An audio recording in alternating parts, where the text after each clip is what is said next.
इस बात का अनुभव किए कि नहीं कि मन जो है आपका सबसे बड़ा शत्रु है। इस बात का हम और आप सब बिल्कुल अनुभव कर सकते हैं कि मन ही सबसे बड़ा शत्रु है। सबसे बड़ा शत्रु भी है और हम लोग उसको अपना सबसे प्यारा मित्र मान लिए।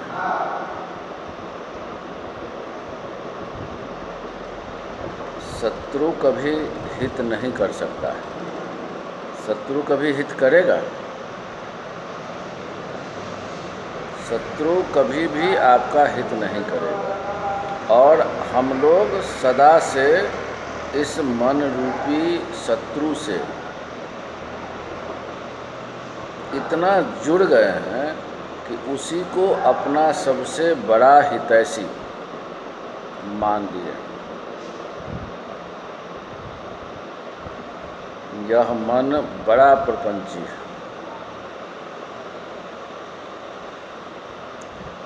जितनी साधना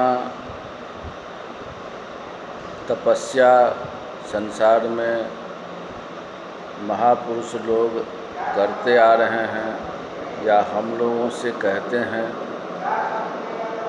यहाँ तक कि हम लोग गृहस्थ आश्रम में रहते हैं तो जो व्रत करते हैं, उपवास करते हैं, रोज़ा रखते हैं, इस सब के मूल में यही बात है कि इस मन को कैसे नियंत्रित रखा जाए। सारे महापुरुष यही बात हम लोगों को सिखलाते आ रहे हैं कि मन को ज़्यादा मत बढ़ने दो। मन को समय समय पर कुछ ऐसा उपाय करते रहो जिससे मन आपका थोड़ा शांत रहे। ये जो उपवास है, रोज़ा है, व्रत है, इस सब के मूल में एक ही बात है, क्योंकि जो भी हम आहार लेते हैं उस सब का डायरेक्ट इफ़ेक्ट हमारे मन पर पड़ता है। जैसा अन्न वैसा मन। और आहार जो लेते हैं इनटेक, वो केवल मुंह से खा के ही नहीं लेते हैं। कान से भी अंदर में जो बातें जाती है, अच्छी बातें जानी चाहिए। इसलिए संत महापुरुष बोलते हैं कि कान से अच्छे चीज़ों का श्रवण करना चाहिए, नाक से अच्छे चीज़ों का सुगंध लेना चाहिए, आँख से अच्छे चीज़ों का दर्शन करना चाहिए। तो सारा जो इनटेक अंदर में जाता है, चाहे वो हम हार्डवेयर खाते हैं, चावल दाल या चिकन मटन, तो साधु महात्मा बोलते हैं, महापुरुष बोलते हैं कि ये जो आहार है हमारा वो शुद्ध होना चाहिए। क्यों बोलते हैं कि अगर हमारा आहार शुद्ध रहेगा तो ये जो मनी राम है वो उतना पागल नहीं होगा।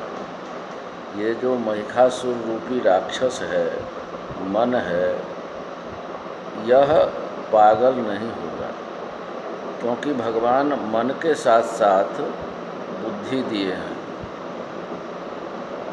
बुद्धि का दायित्व बनता है कि मन को वो देखे।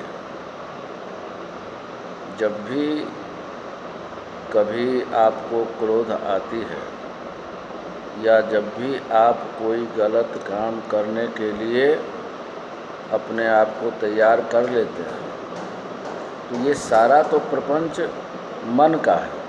लेकिन संत महापुरुष क्या बोलते हैं कि बुद्धि से उसको देखो, बुद्धि से विचार करो। कबीरदास जी क्या बोलते हैं कि बिना विचारे जो करे सो पाछे पछताए, काम बिगाड़े आपना जग में होत हँसाए।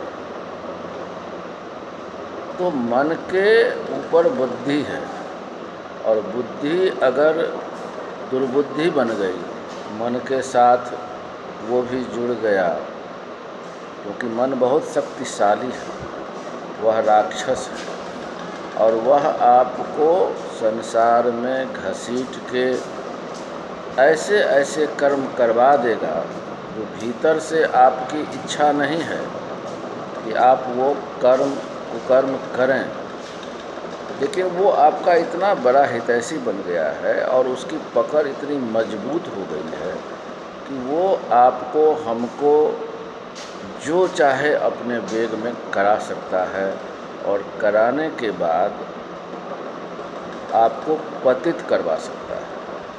आपको खुद पर अपने किए हुए कर्मों के कारण बड़ी ग्लानि होगी, होती भी होगी, हुई भी होगी कि मुझसे ये काम जो हुआ है वो गलत हुआ है।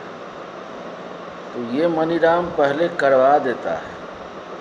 मन के पकड़ में जब आप रहते हैं, जकड़ में रहते हैं, तो ये काम वो करवा देता है और आपको पतित करवा देता है। अंदर से आपको हिला के रख देता है, भगवान से, अल्लाह से, खुदा से।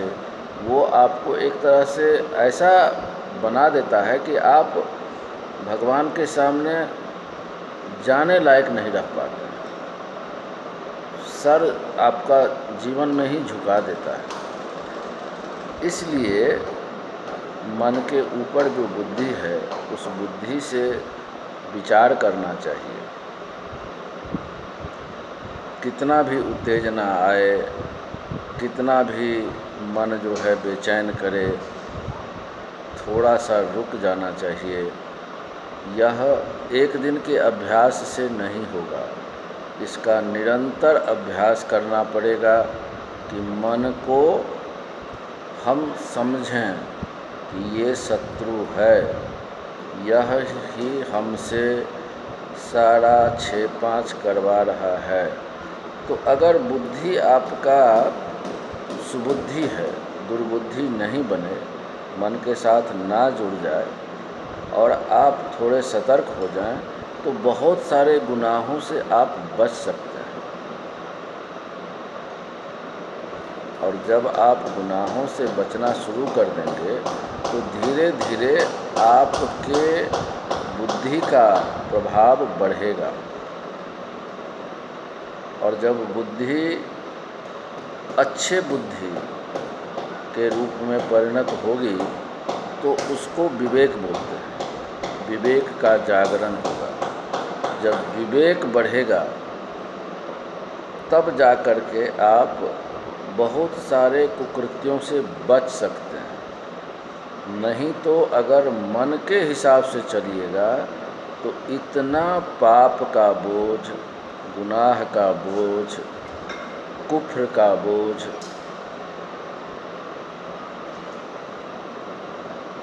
कुरान में भी जो काफिर और कुफ्र की बात है, वो कोई मुस्लिम और गैर मुस्लिम की बात नहीं है।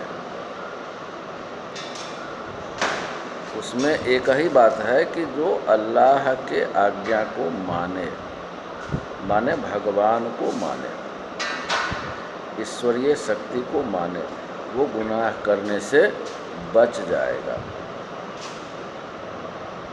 तो मेन चीज़ है कि एक ही परमात्मा है, उन्हीं का अलग अलग नाम, अलग अलग देश के हिसाब से, भाषा के हिसाब से, परिस्थिति के हिसाब से महापुरुषों ने अपने तरफ से नाम दिया, और हम लोग उन महापुरुषों के विचारों का अनुसरण करते हैं। परंतु भूल जाते हैं कि महापुरुष जो कहना चाह रहे हैं उसको बगैर समझे हम किसी खूंखार राक्षस जो मन के हिसाब से शास्त्र को, पुराण को हमें व्याख्या कर देता है, हमें तोड़ देता है, हमें जाना था कहीं, जाना था जापान, चले गए चीन, वो गुमराह कर देता है। तो एक तो सबसे बड़ा पापी वो है ही, लेकिन पाप का बोझ आपके ऊपर भी पड़ गया, इसलिए आपका जीवन अनमोल है। आप इसको ठीक ठीक से समझेंगे तभी आप धर्म के विषय को भी ठीक से समझ पाएंगे। गुनाहों से बचना बहुत ज़रूरी है, इसलिए कुसंग का त्याग करना ज़रूरी है। आज के लिए इतना ही, आगे फिर हम लोग चिंतन करेंगे। शास्त्र में कहीं गलत नहीं लिखा, परंतु उसकी व्याख्या करने वाले लोग अगर कुटिल हों, अपने स्वार्थ में वो इतने दबे हों, क्योंकि वो खुद ही मन के हिसाब से दबे हुए हैं, मन के पकड़ में हैं, तो वो अपना राक्षसी प्रवृत्ति को पूरा करने के लिए लोगों को गुमराह कर देता है, धर्म से च्युत कर देता है, हटा देता है। गुनाह का बोझ तो अपने सर पर लेता ही है, दूसरों को भी गुनाहगार बना देता है। फिर चर्चा करेंगे। जय हिंद।